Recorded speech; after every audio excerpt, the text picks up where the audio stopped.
high-profile cases in his career, tonight is the night, and you are on the right show. So, John, are you there? Thank you so much for joining us tonight.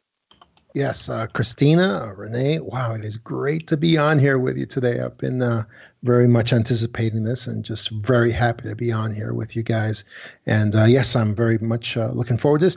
For your audience, I'm John Desouza. I was an FBI agent for over 20 years. And during that time, I worked mostly terrorism cases, violent crimes, a lot of pretty famous, well-known cases. I worked in 911, the 9/11 terrorist acts that occurred in 2001. I worked the Unabomber case that went on for many, many years, and as well as numerous others, some that people had heard about and some that others didn't. But during that time also, what I did was I had a lot of experiences of the paranormal that had a tremendous effect on me and brought me around to the belief that a lot of these paranormal phenomena are absolutely true and actually have a lot of validity to them. So that's my perspective, and that's where I come from, and that's what I bring to your audience tonight. Wow, it's crazy. I mean, we've been actually friends on Facebook for a while now, and I just happened to come across one of your promo videos, and then I was looking at the itinerary for Contact in the Desert and saw that you are also a speaker there this year. Yes, and they may live to regret that. My points of view are very contrary to what is existing in ufology at the moment, and a lot of what is really believed in the area of ufology. And I think that's because I bring a very different perspective. I'm not a former scientist or PhD or engineer or worker at NASA. You know, I'm just a pure investigator. And I'm an attorney by education, and all I bring to this is a purely investigative outlook. And so I find that a lot of the conclusions that I've reached are extremely diverse from what has been I see out there, and what has been out there for like the last 60 years, as far as I see. Well, I think this is a great topic, especially for this show. I mean, our show just recently changed names. It used to be Alien UFOs and Beyond, and now it's obviously Top Secret News. So this is a perfect topic. I'm super excited to hear, your thoughts on all of this. But so how did you originally get into being in a position in the FBI where you were taking on these kind of strange cases, just like out of X-Files? Oh, that's easy. That's basically in the beginning of my book, The Para Investigators, True Tales and Concepts of Supernaturally Gifted Investigators. And that's basically the story of that was my first great experience of the paranormal, not just mine, but that of like dozens and dozens of other law enforcement officers, both FBI and regular police officers throughout the United States. And what it was the experience of the 911 Indigo kids. The Indigo kids of 911, which was the experience that we all had of all these in the weeks before 9/11 happened. There were very young kids. We're talking like ages from like about 4 or 5 years old, all the way up to like about 11, 12 years of age, all over the country, who had these experiences of visions and experiences, precog visions and experiences of 9/11 before it happened. And the way this came out was that once 9/11 happened, there was this huge campaign for see something, say something, anything at all, anything that could have any possible connection to terrorism. And so these people, a lot of people reported these little kids that seemed to have some information of 9/11 before it happened. And I can tell you there's a lot of them. For instance, there was a little girl, maybe 6 or 7 years old. She was in the playground She was playing by herself, wasn't mixing with the other kids. And a teacher came over to see if she was okay. Said, "Sweetheart, are you all right? What's going on?" And she was just kind of digging in the dirt with her finger. And the little girl said to her, "No, I'm fine. I'm just thinking." And so the teacher goes to walk away. The little girl grabs her skirt and pulls violently on her skirt and tells her, "Tomorrow, please make sure you stay away from tall buildings because tall buildings can fall down and sometimes they fall on people." So that's one. I mean, there's another little boy, and this is in my trailer, the trailer that you saw for my book. Right. There's little boys did a finger painting of two tall skyscrapers, and the teacher comes over to him and says, "Wow, that's a beautiful drawing of these two tall towers, and they're glowing, and looks like there's angels with red wings flying out of the buildings. Where are they flying to?" And little boy says, "Those buildings aren't glowing, they are on fire. And those are not angels with wings, those are people who are on fire and jumping out of the buildings." Wow. And a teacher would walk away from a child like that and just chalk it up to too much sugar. But once 9/11 happened, these memories come back. There was another little boy who woke up screaming on a school bus because he hadn't slept at all the night before, and he was being delivered to his school, and he was left on the school bus. The school bus driver comes back to wake him up and get him out because he's the last one left in there. And he wakes him up, and the kid wakes up yelling about buildings on fire and people jumping out of the buildings, like he was having a nightmare at that moment. So all of these Gotta things. love those precogs. Yeah. Oh, goodness. And all of these things were happening, and these kids weren't reported by their parents, of course, but they were reported by caretakers, babysitters, school bus drivers, teachers. They were reported, and then every single one of those cases, and there were a lot of them, and they were all over the country in all the major jurisdictions, and there were what do you call these terrorism task forces in every major city that had to send officers and FBI agents out to talk to these little kids and big law enforcement officers because these cases were 100% coverage with no discretion. I mean, they had to be interviewed no matter what because it was a possible connection to terrorism during a time of just a lot of hysteria going on. So these, no matter how ridiculous these big law enforcement officers felt, carrying guns and badges and having to interview a 5-year-old or a 6-year-old about some dream that they had that the kids, usually didn't even remember anymore. Because these kids, sometimes they tend to blot out the memory of something traumatic like that. So they had to sit down with them with their parents' permission also, or presence also, and had to jog their memory, recount to them what happened, and then the kids would give some sort of answer. And of course, there was always checks on the parents, and every single one of these cases all over the country was always found to be no connection to terrorism whatsoever, and they were closed out. And that was basically what happened in each of these instances. But the FBI agents and the officers like myself who participated in these interviews, the biggest effect was the change on us because we came away changed. We would never be the same again because we knew these paranormal experiences. These were real. And they were not kids just overhearing, plans, terrorism plans from their parents or from anybody. They were spontaneous, precog experiences that happened to these kids, and that now were on the public. They were shown. Yeah, something that they were shown supernaturally, and now we had a record that this actually did happen again and again and again all over the country.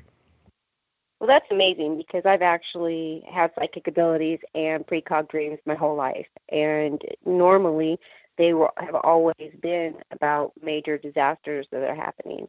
And I also was given information, not only before 9/11, but even more recent attacks, Paris attacks, the San Bernardino attacks, different things like that. And it was always interesting because when you get information like that, I used to keep it very private, or I would just tell a select few people. And then when it would come to be, then they would be calling me like, "Oh my gosh, did you check the news? Did you see what happened?" And I'm like, okay. And then I had a near-death experience where I was actually told I had to come back and be open about my abilities and help educate everybody. And that's a very scary thing, going from keeping this a secret majority of your life to going out in the public and saying, hey, guess what? Not only just not normal, but I also have psychic abilities. I have precog dreams and visions and premonitions, all these kind of crazy things. I've seen UFOs, a lot of different things. So it's great to hear, because I personally know, yes, there are a lot of children as well as a lot of adults that have precogs that had the very same experience. And most law, officials, or if you were to tell them something like this, like I said, you're probably, like you were saying, you're probably going to end up with the police at your door investigating you. Yeah, opposed exactly. to, thinking it's something, paranormal. Exactly. And so I learned at a young age. My mother was a very powerful psychic, not willingly, but she was a very powerful psychic. And she gave me the briefing at a very young age, and told me that you have to be very careful who you mention or talk to these types of experiences to, because it's not taken. There can be a very large segment of society that doesn't take well to these types of experiences, and that could have very negative repercussions. So I learned that early on. Now, how was it being in the FBI and having actual belief and knowledge that psychic abilities, things like this, actually do exist? Because it's kind of contrary to everything that, they believe in the FBI. Absolutely, it is, and it could be very, at times, very frustrating. And I'll give you an example. In my book, The Power Investigators, there's a story of Death by a Broken Heart is the story, and it's the story of the Olympic Park bombing in Atlanta, Georgia. Yeah, right. In '96, and what happened there was that there was this Olympic Park, this beautiful park that at 1 a.m. Had thousands of people, even though it was so late at night, because the Olympics had just let out and had let out a little while previous to that. And at 1 a.m, this place was packed like a giant party. It was packed with thousands of people, families, people with kids. Media was all over the park, also interviewing Olympic athletes, both people who came in the gold, silver, and even people who didn't place. And it was just a raucous kind of scene. And in the middle of this was a security guard who was a paunchy guy with a southern drawl who never really anybody thought would amount to much ever. But on this particular night, he was the greatest investigator who ever lived. And the reason was because he came across on one of the walking paths. And remember, this was choked with people, just hundreds of people going every which way. And in the middle of this walking path, he spotted one of these giant hiking bags, about 5 feet or 5 feet tall. One of these things that has a frame on it, and you pack everything in the world in that thing. Right.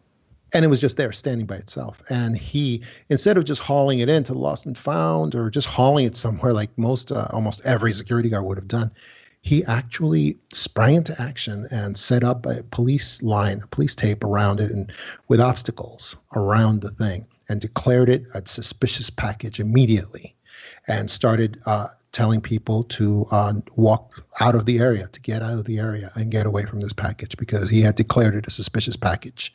And so he just kept on, and then he radioed in for assistance. He radioed to his superiors what was going on, wasn't getting much response. He was kind of on his own for a while. And so he started yelling at people, because they weren't listening to him. They were still passing too close to this package. And he told them, this is dangerous, suspicious package. And his voice started rising higher and higher. He started getting more hysterical, I would say. His voice started getting more shrill. He started waving his arms like crazy. He started screaming at people to get out of the area. And now this was captured on video by some people who had cameras with them, also on CCTV. And it was captured that he never touched the package at all. But it was also captured that his voice was rising higher and higher. And as investigators on the ground were reviewing these tapes, watching him, it became apparent to them what became apparent to me later also, which was that he knew it was a bomb. and he did know. And sure enough, about a minute later, a couple of minutes later, after people started listening to him and getting out of the area, it actually went off. And it ended up, the explosion ended up killing one person, which was a tragedy. But if he hadn't done what he did, it could have killed dozens of people. Oh, yeah. Because they were packed, they were running like sardines there on both sides, everywhere in that park. And so he was a great hero. I mean, he probably saved dozens of lives that night.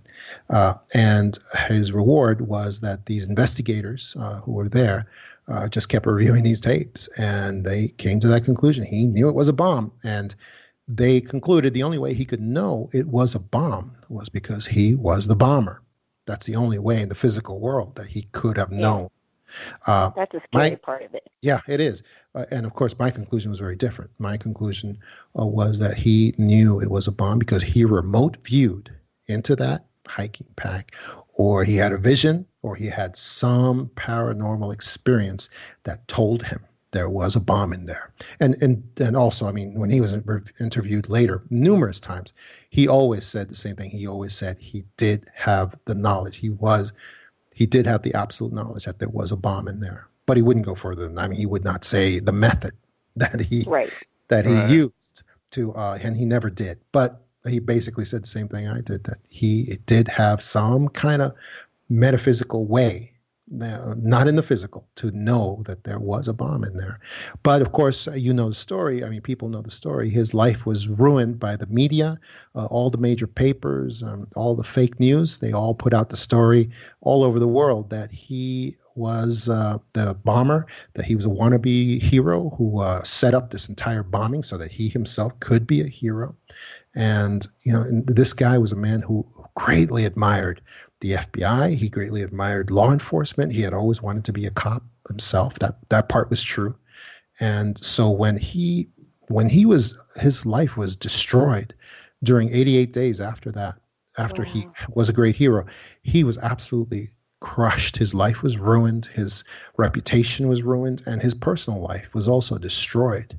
And although he did, of course, I mean, he sued all the major media outlets that slandered him, and he won big judgments against these fake news organizations, of course. But, you know, I've never seen a U.S. attorney any other time come out and apologize on behalf of the government to a guy at the end of 88 days and say, this guy was not the bomber. He is not a suspect. But it was too late for him. His life had been destroyed, and his health had been broken by the experience of facing, 100 years in jail, which is what he was also facing when he was a suspect. And of course, a short time later, we found out that Eric Robert Rudolph actually confessed to, who's also a well-known terrorist. And he confessed to actually doing that bombing. This wasn't the only bombing he had done. He had also done numerous other bombings, and he was not happy with somebody claiming credit or getting credit for his work. So we know absolutely that who the bomber really was. And so that's just it's an example of an investigator with paranormal abilities who saves people's lives, and society will accept the benefit of having their lives saved, but they won't accept the method in which their lives are saved. And it's the old burn the witches at the stake, and it's too bad, because my book, The Para Investigators, has many experiences like that of people who saved the lives of others, and sometimes were not rewarded for it because people just aren't ready to understand investigators with paranormal abilities. That's kind of like the thing of not believing in miracles as they happen at some point because of the paranormal connection. So they don't want to accept that. So that's kind of the world that we live in. That's really hard for people to grasp anything that's that paranormal if somebody knows too much because of a precog. Christina's been dealing with precogs for quite some time, and then when things starts happening, we start to see this thing play by play of what she's disclosed to us, and we're all our friends that know her saying, "Oh, this just happened." Everybody's kind of reporting in on this, and it's just and panicking. yes, yes. Yeah, So because they can't I'm accept. trying to tell them it's not the end of the world or anything. I don't see anything like that happen. Like I'm just saying, I'm seeing some major, earthquake activity, volcanic, different things like that, terrorist attacks, and people are panicking. So I literally stopped putting them out publicly. Oh, And then yeah. because I was like, well, you know what? I really don't even know why I'm getting this information and what I'm supposed to do with it. It's not like I can go and stop an earthquake or stop a volcano or stop a terrorist attack. So what am I supposed to do with this information? If I put it out and it scares the hell out of people, that's definitely not what I want to do. If I don't put it out, I'm not doing what I was told I was supposed to do when I came back from my near-death experience. So it was really kind of a catch-22. But eventually I said, you know what? I'm supposed to put the information out. It has nothing to do about me saving anybody, but if this information gives somebody a little bit of forethought and they make some changes or they do something a little bit different where when it happens it saves their lives, then I put it out for the right information. I always tell people that's not to scare you, it's to prepare you. So get ready. That's it. And that's the thing when we did several shows about her precogs, and basically we're just given the best information we possibly could about just being prepared, whether it's a natural disaster or earthquake, hurricanes, tsunamis, just having all these things. It's just being prepared because we don't know when it's going to happen, but just to be ready, in case it happens. And if it does happen, and if it save your life or save your family's life, then we done what we could do. Absolutely. And you never know what little bit of what you do for people could actually prevent some violence or something terrible happening in the near future. I mean, there's another experience in my book called Red Shirt, and it's pretty well known in law enforcement circles. It's taught at the police academies also as a listen to your intuition type story. And it's called Red Shirt. It's about an officer that is rolling up to a street corner that is filled with drug activity going down back and forth. A corner in late evening where there's a bunch of drug deals going down between a whole bunch of guys just standing out there. And the officer sees what's going on and just stops short of the scene about 100, 200 feet and just stops his car right there and leaves it and starts observing and starts calling on his radio to people to see what's happening in this area. It turns out there's some kind of police activity going on all around that corner as well, and something's going on. So at some point, the officer goes to get out of his car, and even from like 100, couple of 100 feet away, everyone on the corner spots him for a cop, and they all take off running, all different directions. Well, he jumps back on his police radio, and he yells into the police radio, anybody in the perimeter, he says, the guy in the red shirt, grab him. He's got a gun. That's it. That's all he says. And sure enough, there were a couple of officers on the perimeter that this guy was running off to, and they were able to grab him. And they checked his waistline, and the guy didn't have any gun. Then they checked deep in his baggy pants that he had, and they go deep inside his pocket. He's got a gun in there, deep in one of his pockets. So they pull it out, and they isolate the gun, of course. They do what they're supposed to do with the gun to disable it and render it safe and so forth. But they start looking at each other, and they look at each other, and they say, well, how did he know this guy had a gun? It wasn't, there's no way he could possibly have seen it from that distance. And even if he was closer, it was it was deep inside of a pocket and baggy pants. There wasn't even a bulge as far as they could see. So that kind of starts getting around, and it gets back to a sergeant as well. And there's questions being asked about this guy. How could he possibly have known? There were rumors that started that maybe this guy was maybe his snitch who he didn't need anymore. And so he, knew that he had a gun and he just wanted to turn him in. There were all kinds of different rumors. Well, he finally got the sergeant finally talked to him, and he said to him, I just knew somehow. He couldn't even articulate how, but he said the knowledge just came to me that he had a gun. And of course, that gun was then connected to a couple of murders that had happened in previous weeks. And so they really had something very important there. So the sergeant had to take this guy aside and give him an education on the correct manner in which to speak about evidence that you have found. And he had to give him the briefing. There's no psychic phenomena allowed in this type of a situation where you've got evidence and you got to get the evidence in. You got to get it in. And so he told him the right lingo, the right way to talk about this issue, and how to make sure that you develop probable cause, that you have reasonable cause, that you based on knowledge, experience, your skills, your previous experience with this neighborhood, the type of person in this neighborhood, and the way to talk, so that he could articulate a non-psychic manner of gathering evidence. And he did do that, and the weapon was able to be put into evidence, and the situation was saved. But it's just another example. You never know what part of what you do could actually save lives later on, or help someone later on. Well, I tell people all the time, we're all born with psychic abilities. And yes. Different people have different ones, and intuition is one of them. You can be very sensitive to energy of others. You can be empathic to others, people's emotions. I always tell people, have you ever walked into a room or just got a bad feeling, or met somebody, and even though they seem really, really nice, something about them just is really eating at you that isn't okay. And all these usually pan out.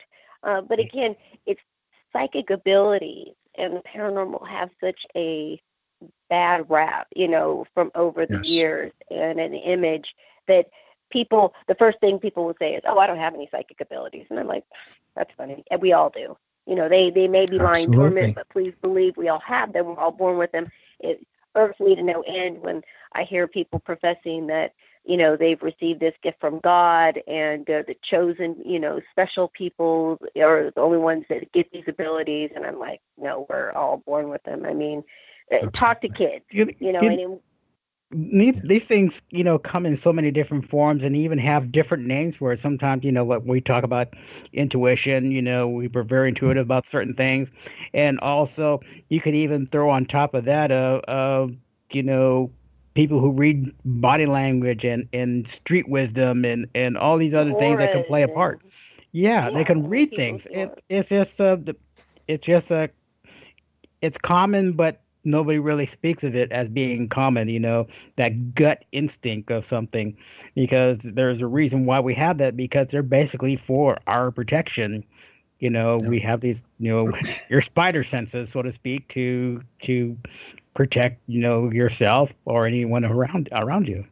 Absolutely. And that's, go ahead. It's just funny how that we've progressed so far, and people are finally recognizing the paranormal exists and what we do as investigators. They're also starting to recognize psychic abilities, how it can, you can utilize those abilities to help in investigating different cases, things like that. But again, there's so many people that are just so skeptical, and even though they might even be into this, they question everything. So it's great, again, to have you here. I'm actually getting some questions in from Twitter, and Mitchell is saying, having your background with a knowledge of psychic ability, how were you accepted in the FBI? It's like Serena trying to perform with an old racket. Thought process. It wasn't really a question of being accepted. Instead, what I became was like a lightning rod, a collection point for others who also had paranormal experiences. So it's not like the establishment of the FBI is ever going to accept or use me in some sort of manner, in some sort of psychic manner. That's not going to happen. But what did happen is that my own people would find me, because because I developed a reputation for working these kind of cases and being interested in these types of cases. So this sort of thing would come back to me. That's really how it went. Okay, we're getting another one from Amy, and she's from Florida from Twitter, and she's saying, have you ever had a paranormal experience where you've actually seen a spirit? Oh, a spirit! Wow, that's a good one. Yes, I have. I have. I had a visitation after my mom passed away. It wasn't in a professional capacity, though. I mean, it was a personal thing. Right. I did have an experience where I had a meeting, like a get together with my mother who had passed away 10 years prior, and I was able to have a sit down with her, and to talk about issues. And it was a very beautiful experience and very wonderful, and was one that I was waiting for 10 years because, like I told you, my mom was a very powerful psychic, and I had been expecting some kind of visitation long before that. And on the 10th anniversary of her passing away, I finally got it, and I was very, very happy with that. Oh, that's amazing. That's an amazing story. So it sounds like you've had a lot of experiences. Now, how many cases during your career, kind of covering the X-File cases, how many really, really strange out there type cases have you covered, do you think? I would say dozens and dozens. I mean, I don't have a count, but it was numerous cases, even when they were the cases of somebody else that somebody else experienced and then brought to me. And some of these cases are things that are pretty well known by people, but they don't know the paranormal or even the psychic aspect of it in behind. And I could give you a perfect example. One of many is the story of the Millennium Bomber, when we had a single female customs agent who was standing post along with a bunch of other customs agents on this border between Canada and the United States, and we just had one. And talk about when things just don't quite fit. We just had one young man of supposedly Middle Eastern extraction, but he was a Canadian national. He was a Canadian citizen, very well dressed young man who had business. He had papers, and he was being ferried across with his car. He was being ferried across into the collection point there for customs to check on these people and everybody. And this is kind of like an assembly line. And this was right around the millennium, like the year 2000, right at the time that there was an expectation of some kind of terrorist attack in the United States. So people were kind of hyped up. However, not in this crew, because this crew was completely trained and focused on drugs, on getting drugs, and that was their entire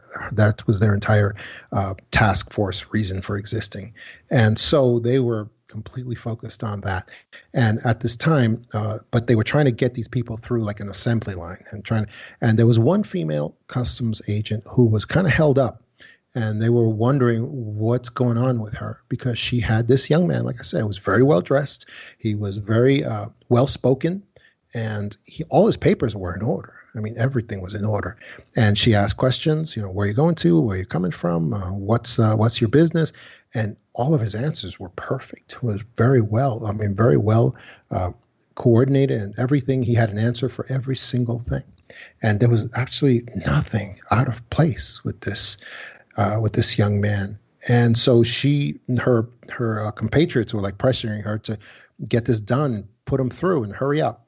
And she turned to the rest of them and told them, I just have a feeling because he's just too perfect. Everything with him is just too perfect.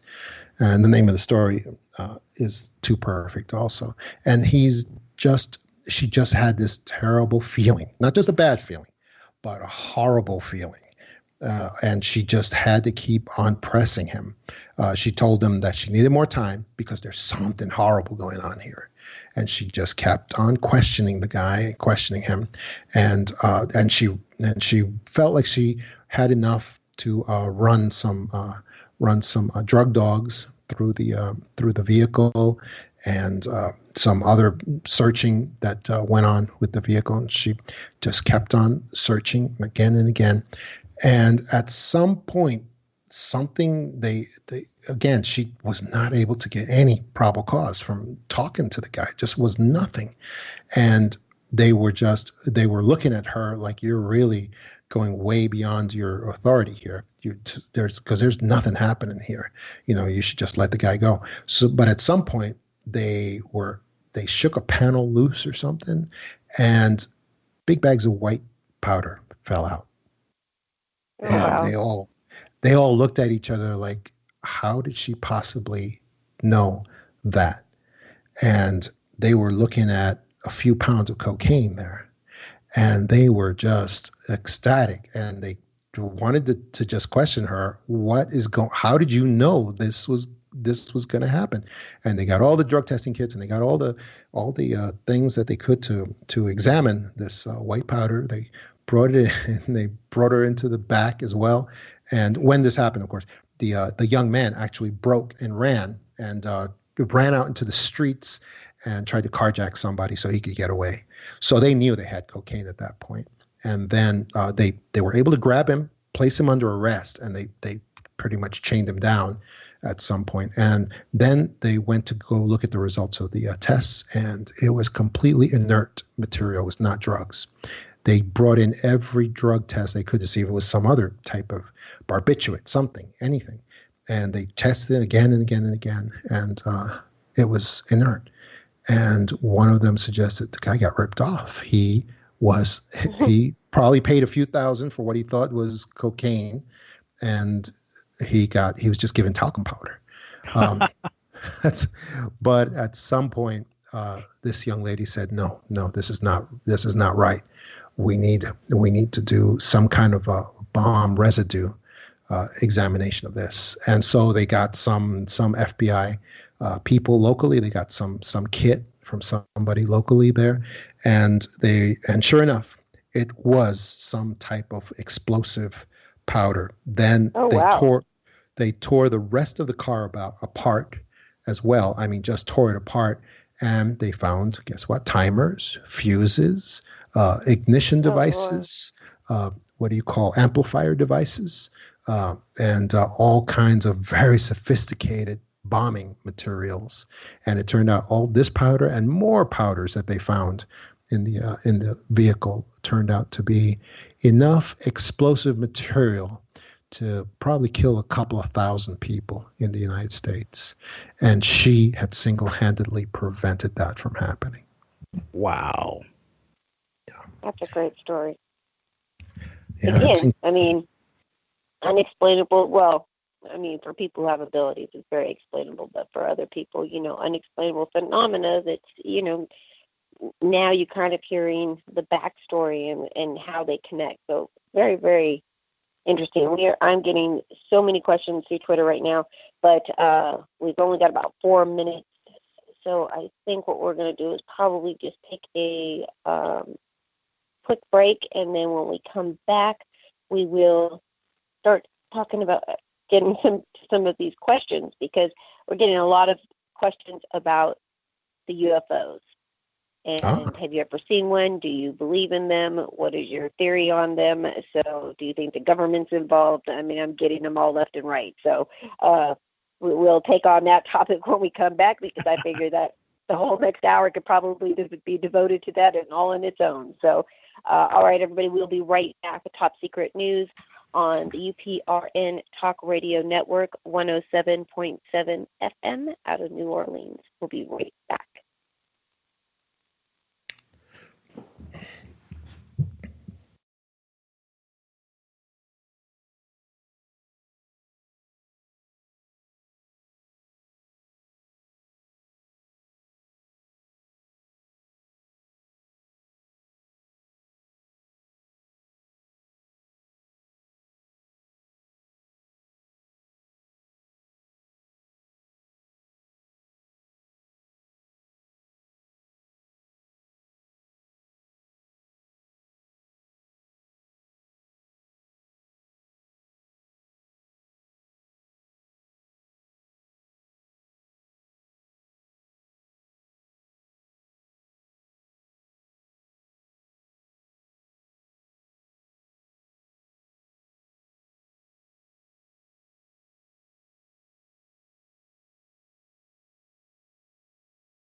and Manhattan, New York, and they were with hundreds of people in this big old party. Anyway, a bunch of little kids, ages 9 to through like 14, all found each other and decided to spill out into the night. And again, it was 1 a.m, beautiful starry night, but streets were deserted out there. And all these kids, we just all went out into the streets and we were playing Rigolevio and tag, and it's really dynamic and everybody really excited. It was probably past our bedtime for the first time ever. And we were just playing like crazy, and we were getting further and further away from the rented hall building. I looked up, we were like close to an area called the Projects in those days. Projects don't exist anymore, but anybody who grew up in a city neighborhood knows what that is. And at one point, one of the bigger kids hit me in the stomach, and I just went down the sidewalk. One of the kids screamed out, "He's really hurt!" And so kids all decided to run away. Right. They ran back to the building, ran back to the rented hall, and I was left there by myself. And I was looking up between the 2 tallest buildings I'd ever seen to that point in my life.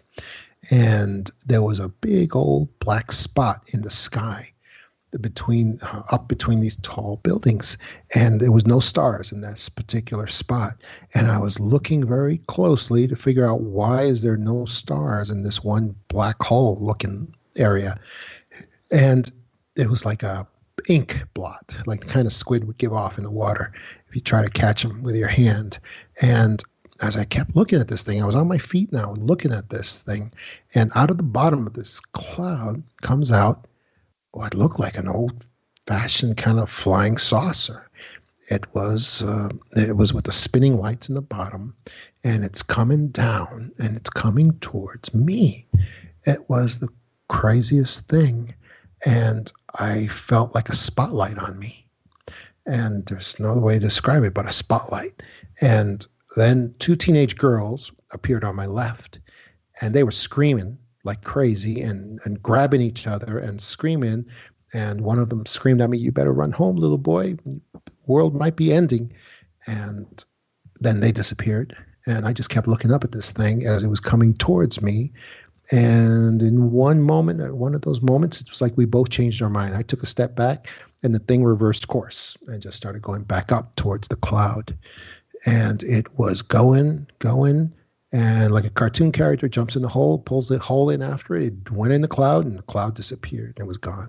I could see the stars again, and the thing was over. And I ran back to that rented hall, and my parents were not happy to hear in public about my experience.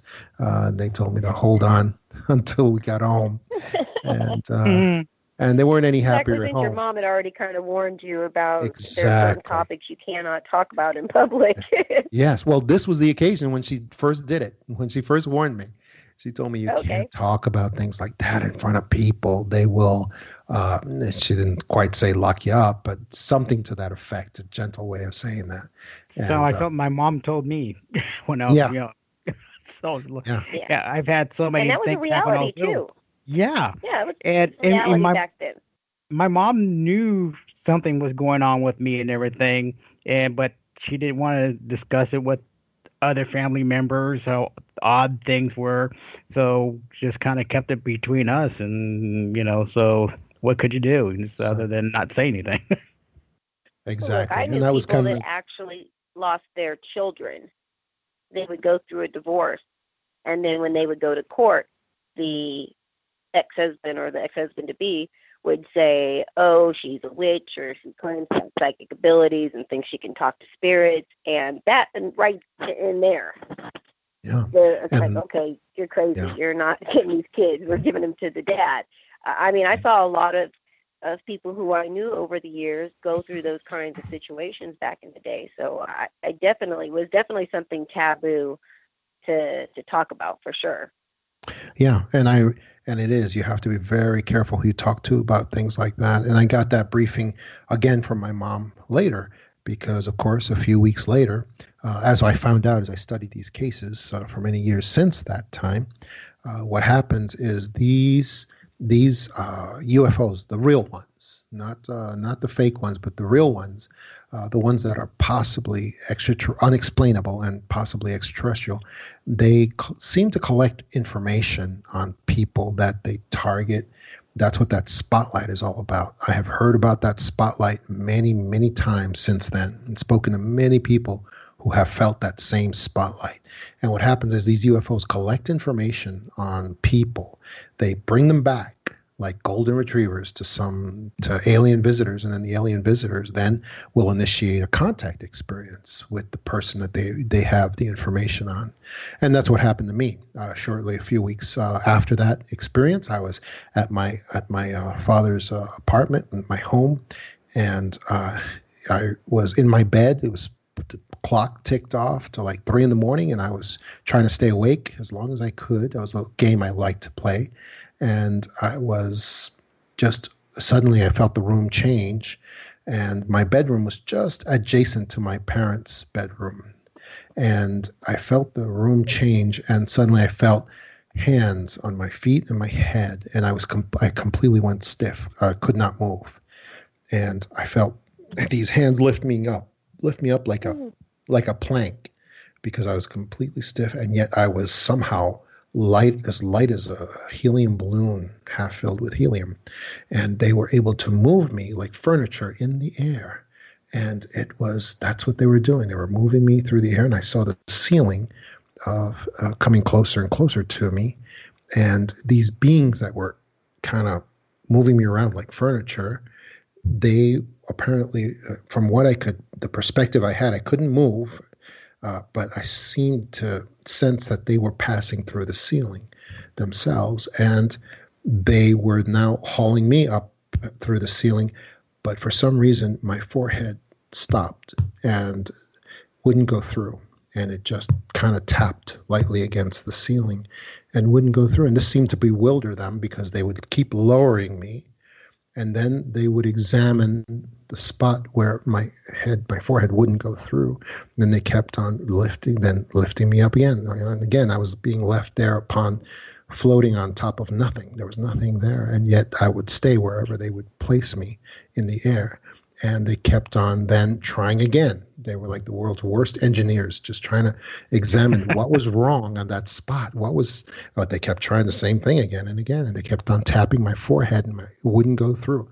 And as they kept doing that, bumping my forehead, I was able to move my neck more and more. And I twisted and twisted, and I was able to twist my head to see where my parents' bedroom was, because the door was open now. And I could see into their bed, and there were two small beings with their hands held over my parents' bed.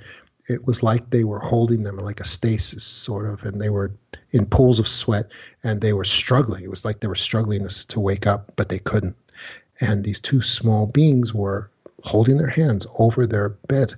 And at first I thought they were children, but then I kept twisting, and I could almost see, and I saw these oddly shaped heads and these big black eyes, and one of them looked directly at me, and I looked directly at it, and I heard the only words I'd ever hear from them. I heard, "He's awake." And as soon as he said that, it was like a cord got cut, and I just slammed back into my bed, heavy like a bag of rocks. And I sat up, and they were gone. The whole place was quiet. I mean, there was a sense of there was nothing around anymore, and they were gone.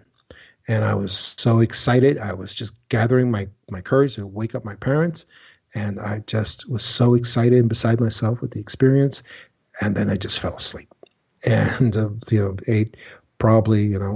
many hours later, I woke up, and all the adults were shuffling around all around me and all around the bedrooms, and they were all talking about this common shared dream that all the adults had that night, that they were being abducted by these small creatures that they described exactly like the ones that I had seen the night before. And they described that they were all commonly being led on a rope attached at the necks, and that they were being led and towards some enormous black structure on some kind of landscape. And they were being brought, and then there was some kind of thunder that was happening. and it scared their little captors, the smallish beings that had them, and the thunders kept banging again and again in the sky, and they became scared. And at some point, they let the rope loose, and my father was able to tug that rope loose, and he led all the rest of them out towards a light, and they were able to escape out of there. And they woke up after that, and so they all kind of created this wonderful cover story that it was demonic attack on the home, because they were very religious. They were extremely religious, and that was the only way they could cope with it. So they started tearing apart my dad's apartment to find what's called a guilty trinket, some kind of, and ultimately they found, and I think my dad went out and bought a Celtic rune and just threw it under a linoleum somewhere so they would stop tearing his house apart. And once they found that, they paraded it in front of me to show that there was a demonic attack on the home. And I told them that's not what it was, but they were not interested in hearing my opinion on that. Right. And they resolved it. In their mind, they resolved it by finding the Celtic rune on the little silver chain. And they said, okay, this is what caused the demonic attack on the home. And so the mystery solved, and they all went back to business. It's something, too, because it kind of reminded me of my childhood. I know I spoke to Christina about it, that there was a point in time where when we had this small house, and we shared the same bedroom, and there was a time during a thunderstorm, we felt this pressure up on me that I couldn't move, so kind of that same stiff feeling, but felt myself being lifted up. And I remember looking over, seeing where my mom was, over her bed, and she was close to the ceiling too. So just by the thing you were mentioning, it sounds so familiar of all the things, and of course, after it was all over, my mom was very religious too, and talked to, the Christian leaders and everything, and of course they come and check for objects in the house, kind of Right. thing, just like they did with you, and couldn't figure out what was going on, other than we know that the house did have some kind of spirit activity, because there was some form of witchcraft that were performed in that house before we moved in. But again, they started to put two and two together and say, well, it's a demon attack, and that was their answer, and we got rid of it, kind of thing, for what they thought they got rid of. But I think there was a lot more to it than just that. So, absolutely. Yeah, so that's the first thing when you're part of a religion at the time. That's the first thing they're going to think is, you must have something in your house. You must be doing something in your home.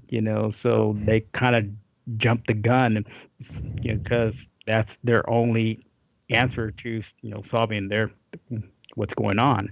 Yeah, it's the only paradigm that they really know, and it's the only one they can really find acceptable. So, and it's too bad, because they can't look beyond that, and it's a pity, because there's so much more that is going on, and religious filters they're just the most limiting things that anybody can place on these things, and that's why I talk about, in my book, The Extra Dimensionals, I talk about a lot of these situations, like when we had Antonio Villalobos in Brazil, and which was an extremely Catholic country, especially in the 1950s when he had his experience.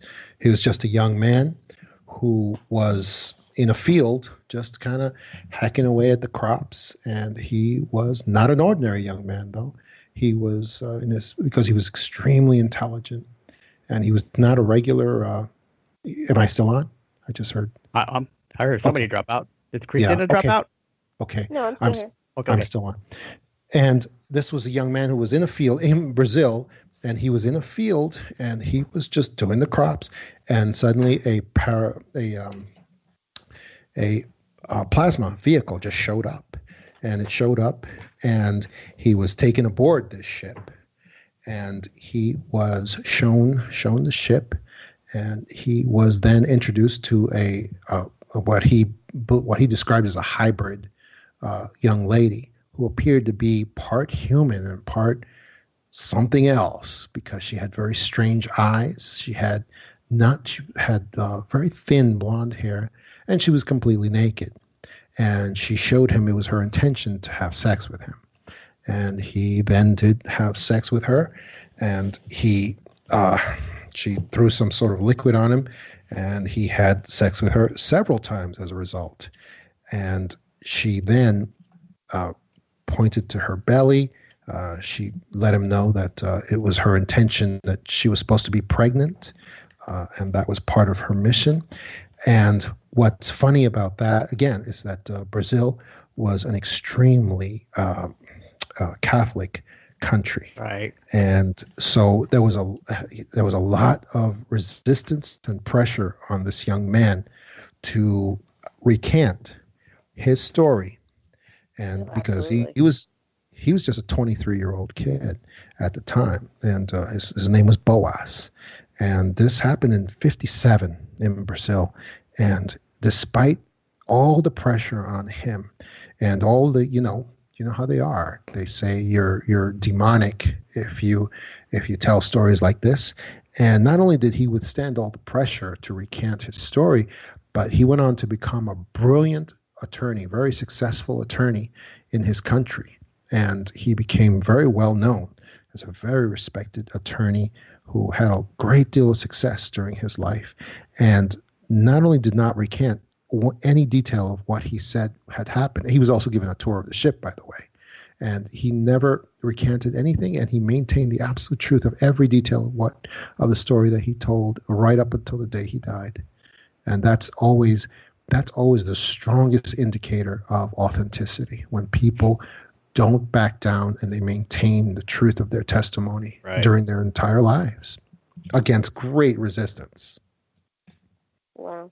We have Mitchell's asking, in your career, have you ever had a UFO or alien type X-File case? An alien X-File case. Oh, that's an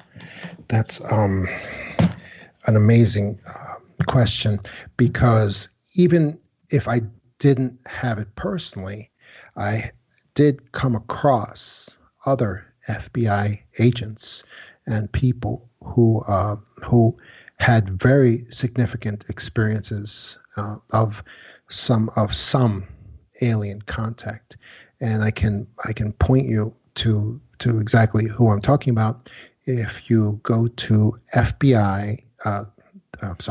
you go to vault.fbi.gov, which is the site where the FBI dumps all of their declassified documents, and you can go and see a document I call the smoking gun.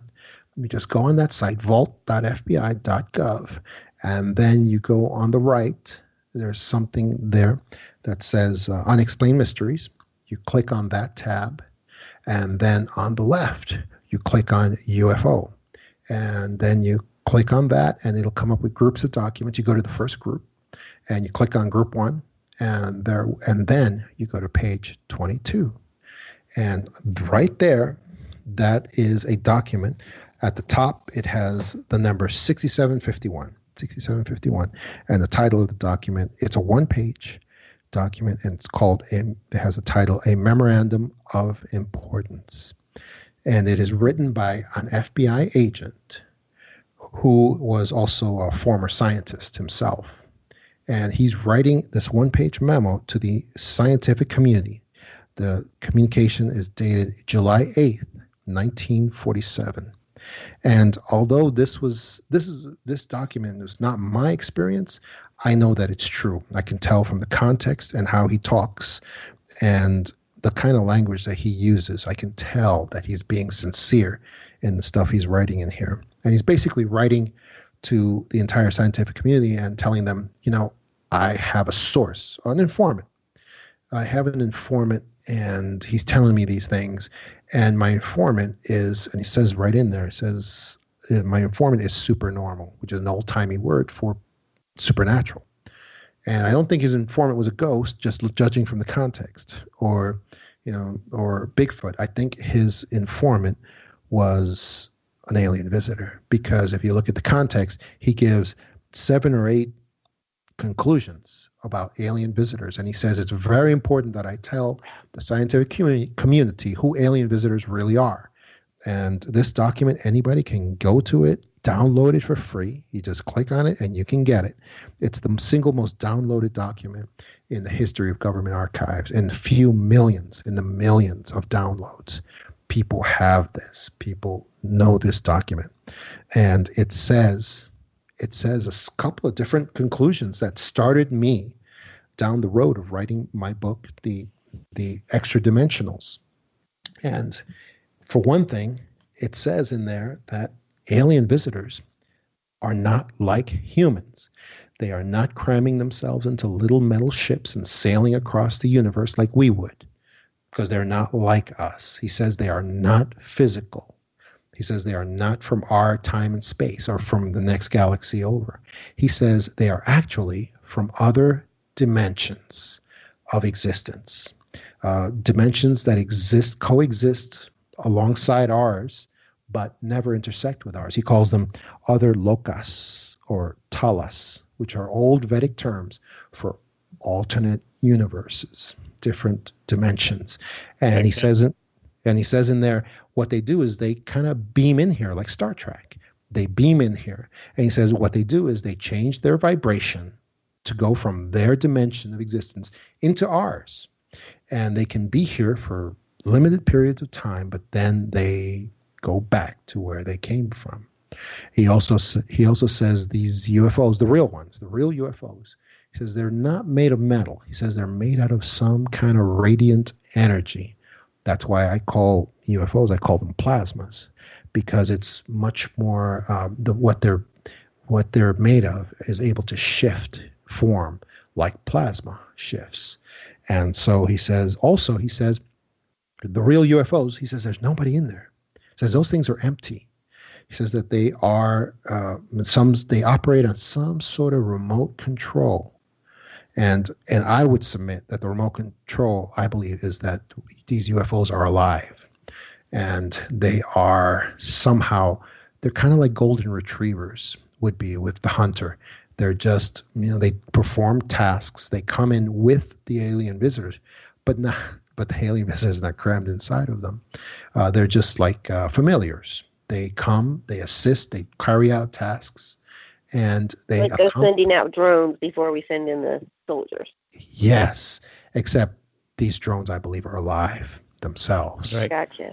And also, he says that they are here and he also says they're much larger than humans, which I believe they are, much larger, sometimes smaller as well.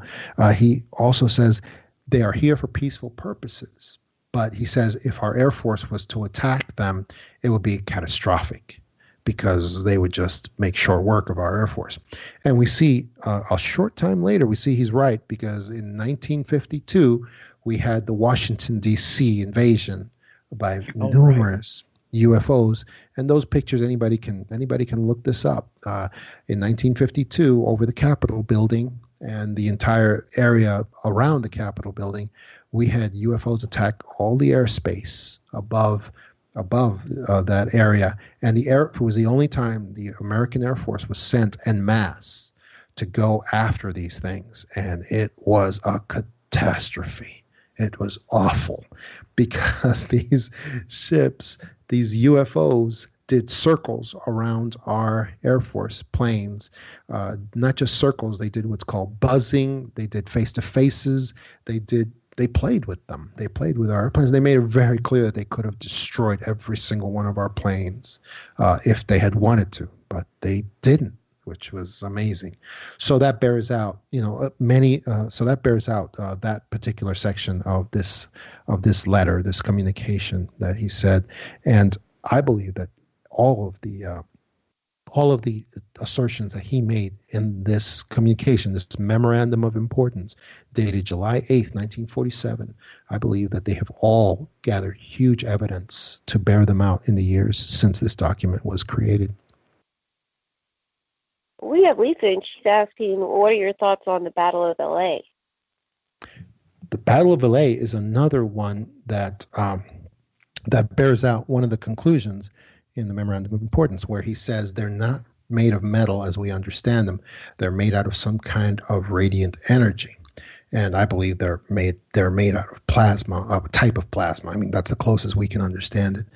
And the Battle of LA is something that is not it's not understood or remembered by too many people, because you have to go real deep into government archives to really see what happened there. During World War II, as everybody knows, we had the entire West Coast was militarized, because after Pearl Harbor, there was a great paranoia that spread throughout the West Coast, including Los Angeles, California, and especially Los Angeles, that the Japanese Zeros were going to be closing in on the West Coast at any moment. And that was very possible. And so they militarized Los Angeles especially. And sure enough, a couple of UFOs showed up over Los Angeles in the middle of the night, one night. And there was anti-aircraft ordnance that was set up all over, and they all lit up the sky that night. And they just let go with everything they had.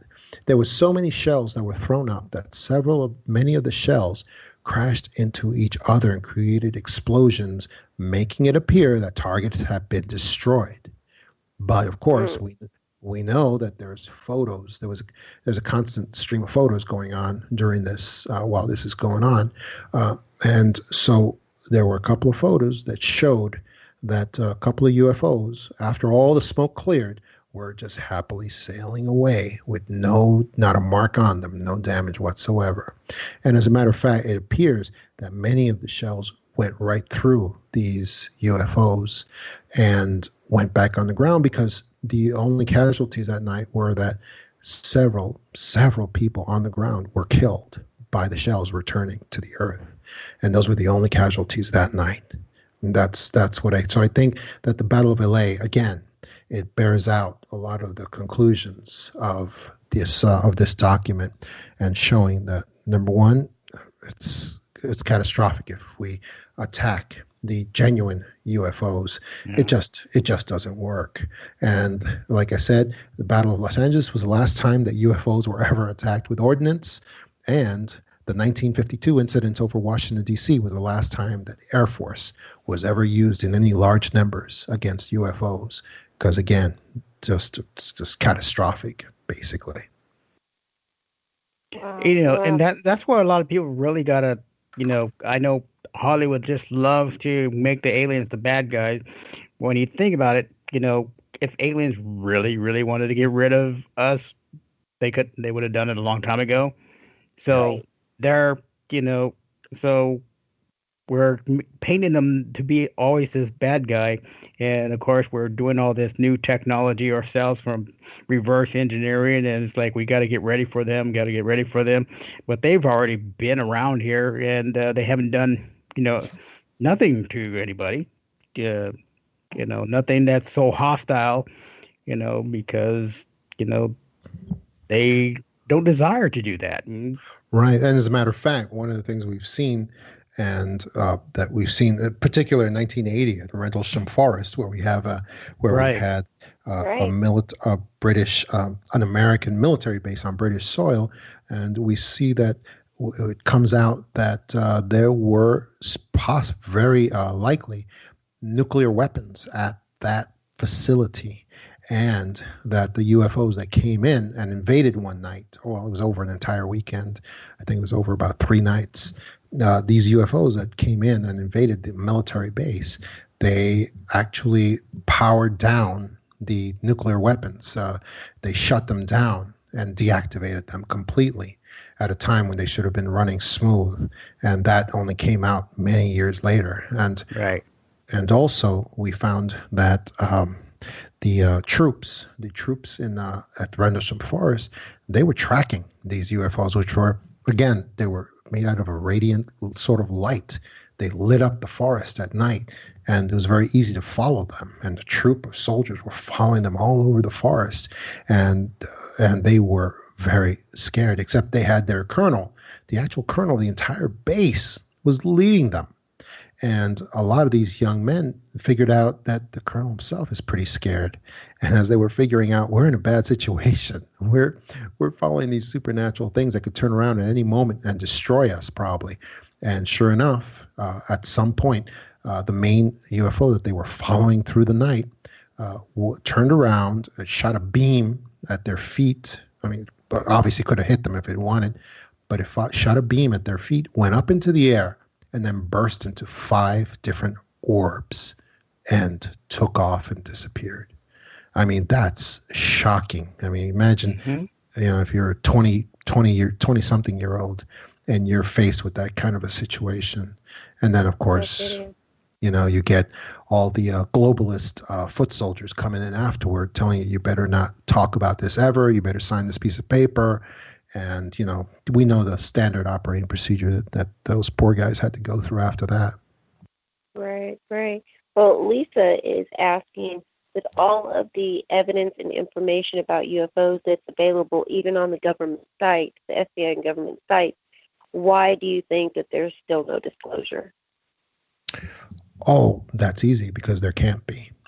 The national governments don't really have anything that they can really disclose, except for the fact that they are ordered not to give information regarding alien visitors. And they are ordered from a level that is higher than national governments. They are ordered from very high up. And they do their part by doing what they can to cover up certain incidences and actions. But a lot of times they don't know why they're doing it, because all they're doing is they're doing what national governments do best. They're following orders, and that's what they do best. And a lot of times they don't even know why. This is like the shadow governments that kind of work on the down low. So a lot of the stuff that that's been reported and also that gets covered up are even the versions such as the Men in Black kind of situations too come to play to warn people not to speak of this.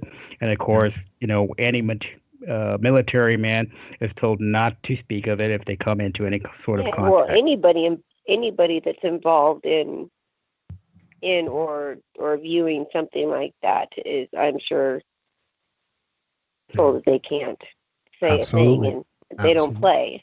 You don't play in the government. And in the disaster book, I know it's a thick book, and even I think it's in chapter 13. In case you come across an alien craft or being, you're not to make contact with it because it's illegal to make any kind of contact with aliens. But it's kind of funny though, because it's like, hey, but they're the one that contacted me, so what am I supposed to do? Turn around and say, excuse me, I can't, it's against the rules, we can't interact. Then they beam you up, and then you have no choice. And in my book, The Extra Dimensionals, one of the things I tell people is I challenge people, please just go and Google NASA cuts the live feed, and go and look at the dozens and dozens of examples of NASA cutting the live feed whenever there is a UFO that they don't know about, they don't have control over, shows up on a satellite feed. And there's so many examples of that people can go and look at. And thank goodness we've got geeks out there who are recording all the time. Yep. So they cannot get rid of this. They cannot get rid of this film, no matter what. It's the video. It's out there, no matter what. And people can look those examples up today, over and over again. But I'm going to tell you this: do you think that there's some NASA technician or somebody in charge of NASA that knows why they're cutting the live feed? Because I'm here to tell you, they don't. They are just following orders. They've been given standing orders that if there's a satellite feed and something shows up that NASA has no clue about what it is, they are instructed, cut the live feed, because that order is given automatically, and everybody knows that order. They have that order automatically, but they don't know the reason for the order. They're just following orders. And I don't think anybody at NASA knows the reason. because those orders come from higher up than national government. That's it's interesting too, because I remember seeing some footage that they caught it on camera, and so they were trying to zoom in on it, and then there was like something that was uttered, you couldn't make it out, but all of a sudden they move the camera, and then all of a sudden it cuts off. Yeah. So, well, there's many examples of that. If you go on YouTube, it's just there are many examples of that, and they do it over and over again. And sometimes there's some monitor there who'll give off utter cover-up phrases, nonsense phrases like space debris, it's space debris, or some other nonsense. They make up. But anybody watching this video, they know the truth. They know that that's something unexplainable and possibly extraterrestrial in nature. Right. And talking about, people watching, it started getting to the point where people were not only watching these live feeds around the world, around the clock, but they were also DVRing the live feeds and then going through them with the fine-tooth comb. And then that's when we started seeing a lot of these amateurs putting out this information and into alternative news saying, look what we caught, we captured, and then they cut the live feed. So yeah, they're really trying to keep a rep on there, but some very interesting things that definitely, made it through. Yeah. And so now we're in a situation where deception is so universal in our national institutions like NASA. That we have to depend on amateurs to show us the truth, to show us what's really going on, and we see amateurs showing us, supposed amateurs, of course, showing us the structures on the dark side of the moon that show that clearly there was civilization there at some point, or Mars, the same thing in Mars, the grid lines that are erased by NASA and touched up so that we can't see those grid lines, that there was obviously a civilization there at some point, or the fact that there are actually parts of Mars that are not red, that are not just red desert-looking areas, but actually look like forests.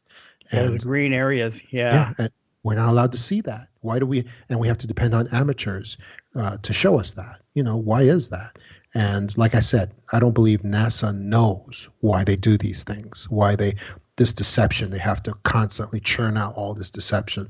But I know that they do it, and they have to do it because they have standing orders. And like I said, there's no national figure that can do disclosure because they just don't know. They're just following orders. And if you want to find who can do disclosure, you have to go a lot higher than the national institutions, because these orders are given to all the nations, not just the U.S.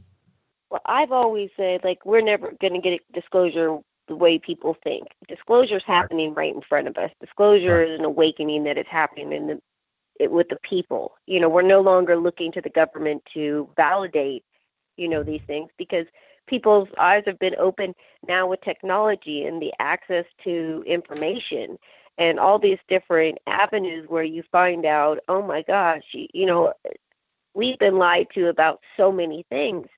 And again, I get, national security, things like that, but this really kind of leads me into my next question for you, and this is just one that I have personally. I know how secretive the FBI, CIA, any of the alphabet agencies are, and you especially having some very interesting paranormal experiences, UFO experiences, contact, all these kinds of things. And you're now talking about it openly in the public, writing books about it, things like this. Even though you're retired, are you getting a lot of flack from people in the agency, or are you getting a lot of people that are saying, glad you did this? What's your experience been? No flack at all. They don't. Government people, national government people, don't see. They tend not to see paranormal topics as being real, as they don't see it. Their only concern is whether you are planning on being a whistleblower of some political reality that they care about. That's basically all they care about. If I'm out here telling the truth about UFOs and paranormal topics, my experience is that they couldn't care less. They just couldn't care less. One of the reasons is because they don't consider it to be anything real that affects them as government officials. The other one is because they know I'm talking to just other awakened minority people like me who are waking up to the reality of this paradigm and what's really going on. And so that makes them feel very safe that I'm not going to be able to reach the mainstream that they care about as much. So that's the experience I've had. Right. I think that if all of us are experiencers, like it's not really about reaching the mainstream or convincing people of anything. It's connecting with other people who are like-minded, like us, with similar experiences, or that are looking for help or advice or guidance in somewhere, through our own experiences. And the reason, and the reason why I think that's really important to connect to each other and help each other to understand these realities is because ultimately I believe disclosure is going to happen from the alien visitors themselves directly to people who are like you and I, who are open to these types of things. Because you think about their technology, the thing that people don't understand is that they're not like humans. They're not like people. They don't do things the way people do. They're not going to land on the White House lawn and want to talk to our political leaders, because I don't think they see political reality as real for them. I think of all places, why would they come to the White House? Of all the places of all over the world, like when you want to go see the Queen, she's got a much bigger palace than the White House. I don't understand why we always think it's going to happen at the White House in the United States. Right. Well, you kind of look at things, when it comes to something like that,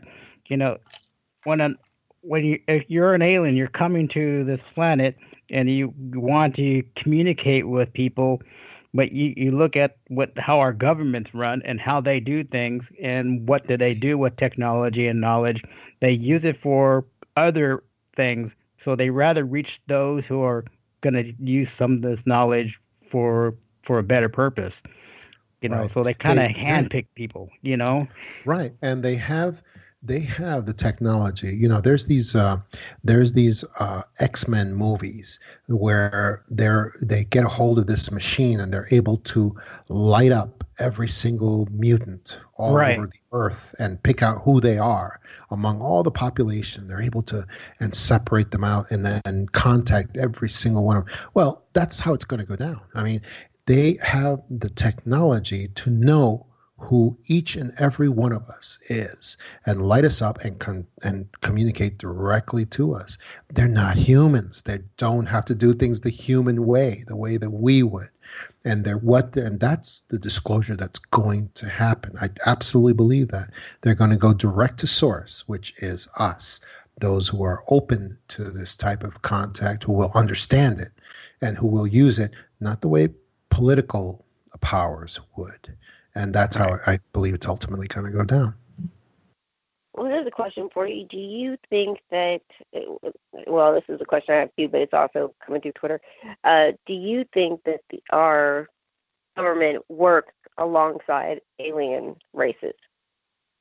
Now, say the first part again. Which government? Do you think our government, the question just says, do you think our government works with alien races? They not alongside, but way beneath, because like I said, our government and basically any of the Western governments, they follow orders and they do what they're told, and so they're not working alongside with the aliens, but the orders trickle down, and there's some kind of unsteady sort of alliance and between the global powers, what I call epic, the elite powers in control, the bloodline bankers and so forth, who try to dominate the earth, and they are in some sort of uneasy contact with the alien visitors or some segment of alien visitors, and so there's some kind of communication going on at that level. But the national governments are way below on the scale between all of that, between where all that authority is going back and forth. So yeah, not alongside, but way beneath. Yeah, they are working at some point, but it couldn't really be termed like working together. I wouldn't say it that way. I would say they carry out tasks, and mostly they don't know why. They don't know why they're carrying out the task. They just do. Interesting. I'm loving this show. All right, Renee, do you have any questions you want me to just keep going with? Because I was thinking about that too. We've, just like there's different types of aliens, just as there's many different types of people here on the earth, different backgrounds and so forth. When you think about some of these ones who are, doing some kind of cooperations of some sort with the government, maybe at, probably not on the best interest, but then we got another group that wants to preserve life on Earth and want to make sure that everything is following according to protecting the planet and protecting mankind and animals and other life. So, we got to look at both sides at that too. And there are so many things as far as their agendas, and everybody's people are right and yet they're wrong. So it's because they're looking at different types of beings. Everybody's got the reptilian thing. They think that they're all just a bunch of aggressive guys that want to take over. And then we got the grays or just want to do things with humans and probe them and all that stuff and creating a bunch of hybrids. So it just takes a lot of study to try to understand all these different beings, where they're coming from, how they do things, how can we communicate with them in a way that'll benefit everybody, without going from one extreme to the other. Yeah, I just think that one of the questions that I always get is, are alien visitors evil or are they good? And all you have to do is look at the cases, and you can see that they're both. Yeah, there are those that want to destroy us at a certain level, and there's those who want to preserve us and do good by us. And all you got to do is look at the cases, just go through them. And there's people who have horrible experiences, like Betty and Barney Hill, who had an abduction, and that was mostly pretty negative for them. And it was a painful experience for them their entire life when they would recount that story and say the abduction that occurred to them in 1961 in Massachusetts, close to the New Hampshire area as well, on that highway. And they were abducted, and they were probed and harvested for cells and all of their human materials. And it was a very painful memory for them. Although Betty did get a tour of the ship at some point and was able to memorize that star chart that she was able to reproduce later, and that was later proven to be true. From some faraway galaxy that we didn't even know about in 1961. But that was mostly a negative experience. And anybody today can actually still see their interviews.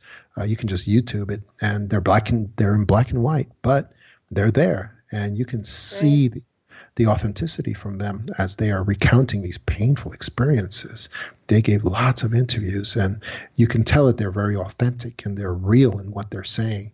And but there's other experiences that people have had authentic experiences that just appear very positive, very uplifting, and very much, let's save the human race, let's preserve the human race, let's make them better. So both kinds exist.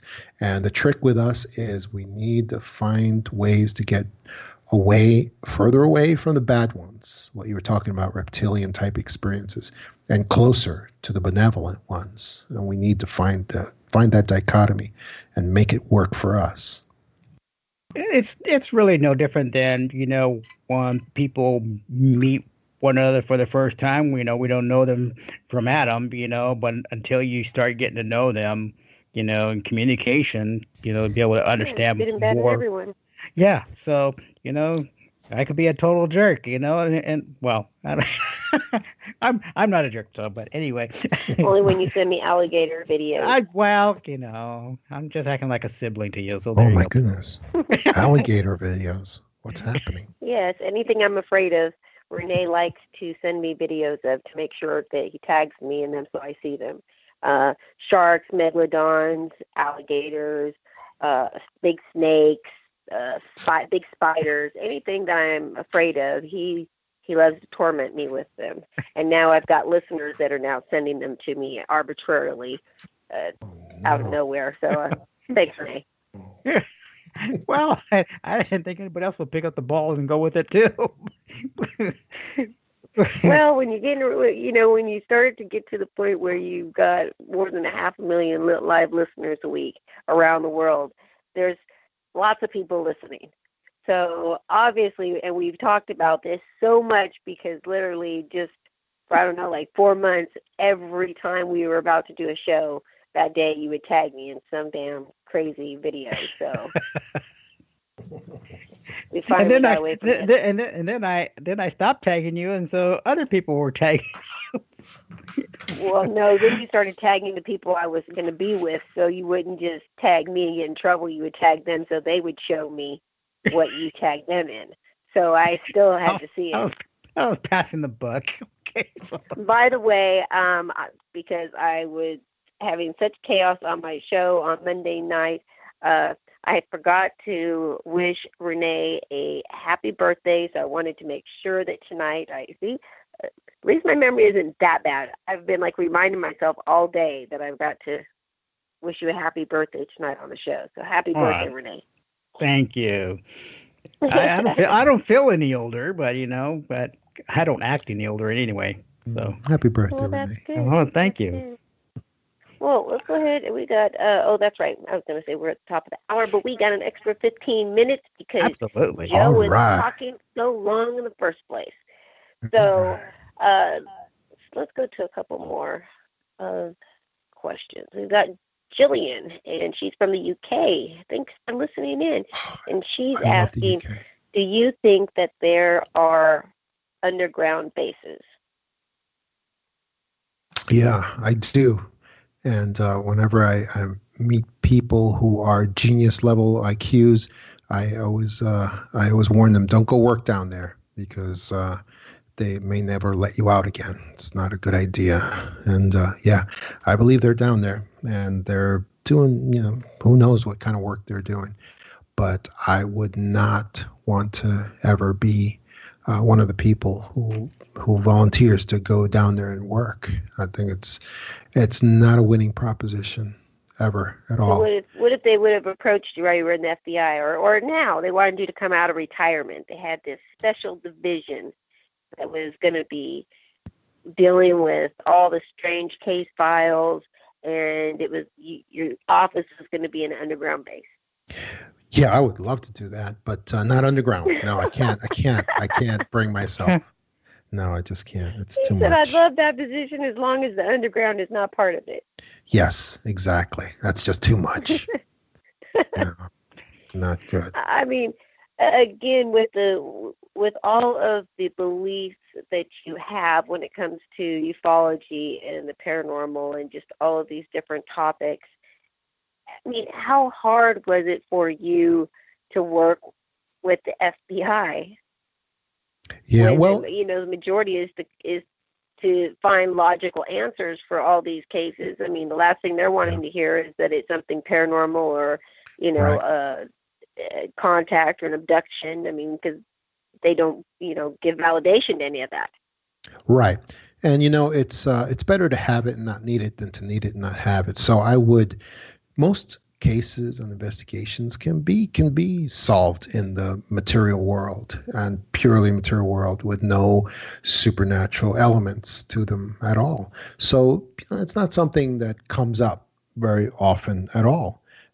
But when there are cases that have some sort of supernatural element to them, then it makes all the difference in the world to have that ability to look beyond the material world and to be able to look at things and metaphysical elements that that material-based people just can't deal with, that they cannot bring themselves to deal with in any case. And when that happens, even the most material-based investigators will actually come around to me or somebody like me and say, hey, will you take a look at this and just let me know what you think? And it can be kind of shocking sometimes when that happens, and it's coming from somebody that you never thought would ever believe in anything that was, paranormal. It's but it happens. It does happen. I want to give one of our listeners, Pat, a shout out. She sent me a message and says, "Wow, what a show. I could listen to this man for hours. What a soothing voice. Also, I would never send you a creepy picture. I get better pictures all the time. Yuck." So thank you for listening. And yes, you are the second person. Our producer was saying the same thing, that he had a great voice for speaking and for radio. And of course, that's probably, with that accompanied with his background and all the information and topics we've talked about tonight, is exactly why he's a perfect choice for Contact in the Desert. So again, let's talk a little bit about that, what you're going to be talking about, when it is, how they can get their tickets, etc. Yes, I will be at Contact in the Desert in Joshua Tree, California, May 19th to the 22nd. Coming right up. I think it's like, let me see what the countdown. The countdown says like 8 days. And I'll be there with all the great speakers, Graham Hancock, Giorgio will be there, David Wilcock, Dr. Stephen Greer. So it'll be all the people. Senator Mike Gravel, the only U.S. senator to ever come to a UFO conference to speak on it. But he's like a legendary figure. He's a guy that he released the Pentagon Papers when to try to stop the Vietnam War. I mean, that was amazing. So, Linda Moulton Howe will be there, Jacques Vallée, Whitley Strieber, and I will be there also, and I will be there speaking on ufology and the unthinkable in ufology, how all of our conclusions in the last 60 years have been completely and absolutely wrong. And so, this might be, we'll see, this might be my last one, depending on how it's received. Because I'm going to lay some stuff on them that they have not heard before. It's my lecture is actually The Unthinkable in Ufology. That's it. Conclusions are wrong, basically, that we have had. And I'm doing a workshop called Para Investigators Hacking the Matrix, how regular investigators can become para investigators to get to the truth in a world of universal deceit. Yeah, so that's great. Yeah, I'm really looking forward to that. It's going to be pretty awesome. And something that I will really enjoy doing here very, very soon. So, and my conclusions in my book, The Extra Dimensionals, are that there's going to be some things happening that people need to get prepared for in the next few years, and I'll just rattle them off because they are so shocking that it's a preview from my conference. And I'm just going to say it. People are going to, there's the things I see logically happening, the things we're going to develop to, because one of the things that extra dimensional alien visitors cannot tolerate is loss of wonder by us. In other words, UFO experiences are increasing. They're not decreasing, not leveling off. They're just increasing. Abductions, contact experiences, everything you can imagine. It's just increasing more and more. And so what's happening is, if this becomes routine, alien visitors must have our awe and wonder. And if we just, it's another UFO over the Dome of the Rock in Jerusalem. Oh, okay. We've seen that before. Not a big deal. Then they're going to have to step it up because they require our wonderment. And there's several reasons for that. They cannot do without our amazement and our fear and awe. And so they will step it up. And some of the things we can look forward to in the very, very near future is city-sized UFOs simply set in place above our cities, not moving, not responding, not communicating. Just think of how maddening that would be after, a year of just seeing these ancient ships over our major cities, just laying there. And it won't. That's a good point. That's a good point because when you think of a craft that big, city-sized craft, sitting Yeah, there silently, yeah, no one's making any communication. yeah, Our people try to make communication but not get anywhere. But yeah. just sitting there Right. says a lot. And the thought is, and my thought is, that's part of the extra dimensional hypothesis because I believe they still don't have a way to permanently, physically be here. But they have all this ancient technology throughout, or probably throughout our solar system and our galaxy from the time before when they were able to be here permanently. Before things changed, something changed so that they can't be here physically. But all of their technology is probably all around us, even here on the Earth. And so they can activate that technology. We can look forward to possibly moon bases, which have lain dormant for who knows, maybe thousands of years, being activated and brought back to life. We can even UFOs, plasmas, even the size of planets, maybe approaching our solar system. We can look forward to amazing things.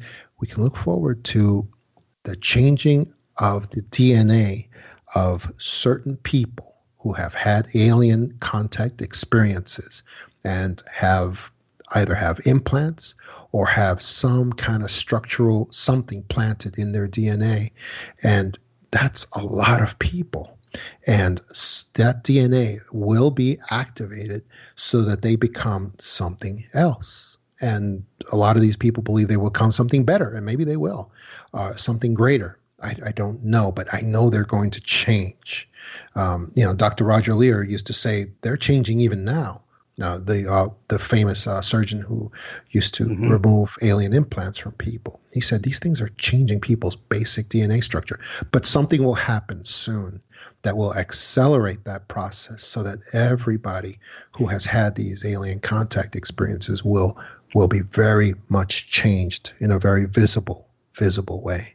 So these are I think you got a really strong point too because everybody's had this sense of belonging, but they're still feeling lost, but don't know how to reconnect to all of that, rather than going through whatever religion or whatever, but losing the cosmic connection. And they're yes, trying to regain that. If we can gain that to be part of that cosmic family again, then we'll be able to do a lot more. And so we have to learn how to basically grow up and learning how to, embrace uh, this whole paranormal to be actually normal. yeah, Um, and it definitely comes down to the whole spiritual aspect of things to make us completely whole. absolutely, yeah, that is true. Well, if Uh, people want to try to contact you, what's the best way they could get a hold of you? They can go through my website, John Tama Books, which is John, T like Tom, A, M like Mary, A, books.com. That's my website. Also, my Gmail is the same, my John Tama Books at gmail.com. And they can email me directly. Don't send me any top secret documents. I don't take those. But yeah, people are free to contact me at any time. Also, my books are available on Amazon and on my website, of course, the Para Investigators and also the Extra Dimensionals. And it's got some startling stuff in there. So I hope they're ready for it. Well, definitely everybody go out and get a copy of those books. Definitely some interesting information that's come out tonight. Now, John is going to be coming back on my show, Paranormal Connections, in the near future. His schedule's pretty full, so we're going to put it out a little while, but he will be back. And on that show, we're going to be talking about indigo children and premonitions, things like that as well. So we'll have him Awesome. back for a second night on the other show for some more interesting topics and discussion. But, John, I want to say thank you so very much for coming on the show tonight. I appreciate you making the time and coming on and discussing all this. And I look forward to having you back on Paranormal Connections as well. Awesome. Thank you so much, Christina. Thank you, Renee. Oh, my pleasure. You're very welcome. Awesome. All right, everybody. Well, we are coming to the end of the second hour. As always, we appreciate all the support and the listeners coming in. We've been having great numbers for past few weeks, I guess, or month, I guess, since I've been out of the hospital. So I thank you again for all of the loyal listeners. We will be back next week with another great show talking about trending topics. Have a great week. We'll see you next week. And happy birthday again, Renee. Good night, everyone. Thank you. You're clear, guys. All right. That's Great show. That's Good stuff. Good stuff.